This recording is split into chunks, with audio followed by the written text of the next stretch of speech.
IGN's Comic-Con coverage brought to you by Death Race. In theaters August 22nd. So, how'd you first come to the project?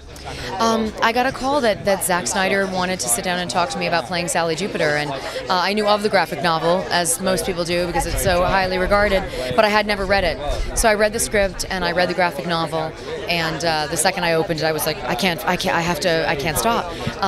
But I was intrigued because Sally Jupiter, certainly for the most part in the graphic novel, is much older, is an old woman, you know, and you see a flashback of the rape and a couple of other moments. But I thought that's interesting that he would want an actress who's so much younger than that, and I was just so intrigued to sit down and talk with him. And within about 90 seconds of talking to him, I was like, I am in.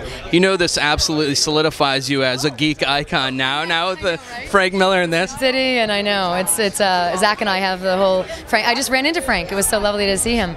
Yeah, it's funny because I haven't set out to do that at all. But they've been great roles and really cool material that's come my way. I feel so fortunate. How would you describe his directing style?